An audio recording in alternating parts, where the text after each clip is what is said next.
дар мавҷ барномаи иттилоотии хабар.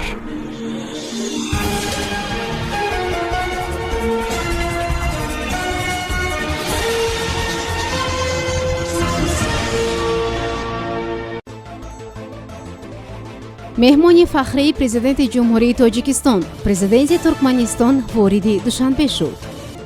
соҳибкорони тоҷикистону покистон дар душанбе чандин санади ҳамкорӣ ба имзо расонинданд. рӯйхати 14 санаде ки дар нишасти созмони аҳдномаи амнияти дастаҷамъӣ дар душанбе ба имзо расиданд.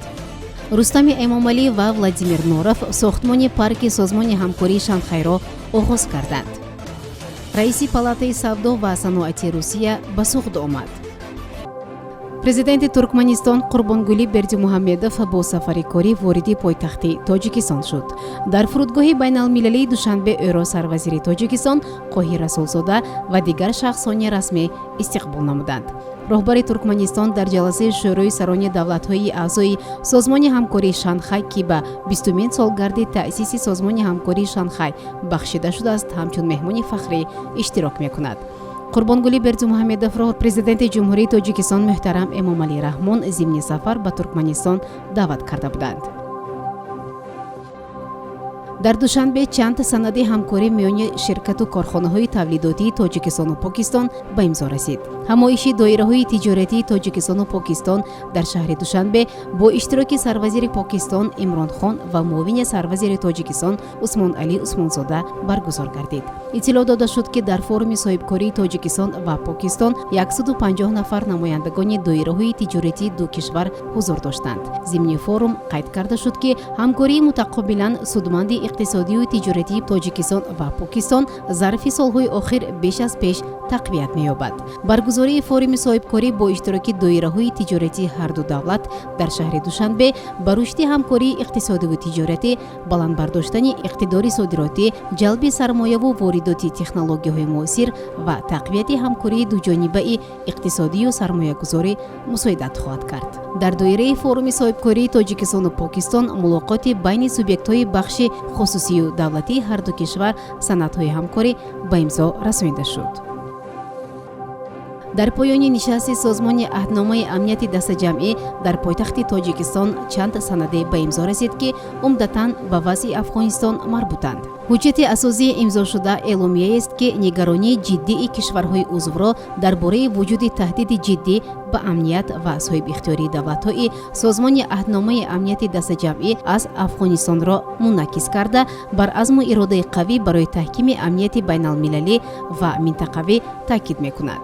илова бар ин роҳбарони созмони аҳдномаи амнияти дастаҷамъӣ созишнома дар бораи салоҳият ва кӯмаки ҳуқуқӣ дар ҳолатҳои марбут ба ҳузури муваққатии нерӯҳо ва воситаҳои амнияти дастаҷамъӣ дар қаламрави кишварҳои узви созмони аҳдномаи амнияти дастаҷамъиро имзо карданд. ҳамчунин ҳуҷҷатҳои зери низ дар нишастҳои ин созмон ба имзо расиданд. созишнома дар бораи таъмини муштараки моддию техникӣ ва пизишкии нерӯҳо, протокол дар бораи ворид намудани тағйирот ба созишнома дар бораи фаъолияти сулҳҷӯёнаи созмони аҳдномаи амнияти дастаҷамъӣ аз 6 октябри соли 2007. қарори шӯрои амнияти дастаҷамъӣ созмони аҳдномаи амнияти дастаҷамъӣ дар бораи иқдомоти марбут ба 30-солагии имзои шартномаи амнияти дастаҷамъӣ ва 20-умин солгарди созмон. қарор дар бораи нақшаи муҷаҳҳазсозии дастаҳои вокуниши сареъ бо аслиҳаи муосир, техникаи махсуси ҳарбӣ ва воситаҳои махсус. қарор дар бораи нақшаи шабакаи боэътимоди иртиботии бисёрҷонибаи созмони аҳдномаи амнияти дастаҷамъӣ. қарор дар бораи намояндаи махсуси дабири кулли созмони аҳдномаи амнияти дастаҷамъӣ вобаста ба масъалаҳои ҳифзи сулҳ. қарор дар бораи раиси комиссияи байнидавлатии ҳамкориҳои ҳарбӣ иқтисодии созмон. қарор дар бораи сардори ситоди муштараки созмони аҳдномаи амнияти дастаҷамъӣ, раҳбарони созмон ваколати сардори ситоди муштараки созмони аҳдномаи амнияти дастаҷамъӣ Анатолий Сидоровро барои 3 сол тамдид карданд. қарор дар бораи ҳайати ҳарбӣ ва сохторҳои махсуси нерӯҳии дастаҷамъии вокуниши сариъи созмони аҳдномаи амнияти дастаҷамъӣ, қарор дар бораи ҳисобот дар бораи иҷрои буҷети созмони аҳдномаи амнияти дастаҷамъӣ дар соли 2020, қарор дар бораи буҷети созмони аҳдномаи амнияти дастаҷамъӣ барои соли 2022 ва қарор дар бораи раёсати созмон, вақт ва макони ҷаласаи навбатии шӯрои амнияти дастаҷамъии созмони аҳдномаи амнияти дастаҷамъӣ. дар шаҳри душанбе раиси шаҳри душанбе рустами эмомалӣ ва дабири кулли созмони ҳамкории шанхай Владимир Норов ба сохтмони боғи нави фарҳангиву фароғатӣ санги асос гузоштанд. Гуфта мешавад, ки боғи нави фарҳангиву фароғатӣ боғи созмони ҳамкории шанхай номида мешавад ва дар атрофи кинотеатр дар толори консерти Кохи Борбад тақрибан дар маркази пойтахт ҷойгир хоҳад шуд. Раиси шаҳр гуфт, ки дар қаламрави боғ маркази нави намоишгоҳи дуошона низ қомат рост хоҳад кард. гуфта мешавад, ки ҳама кишварҳои узви созмони ҳамкории шанхай дорои толорҳои алоҳидаи намоишгоҳӣ хоҳанд буд, ки бо услуби миллӣ оро дода мешаванд. дар ҳудуди боғи нави созмони ҳамкории шанхай дарахтони нав шиноида мешаванд, фаввораҳо сохта мешаванд.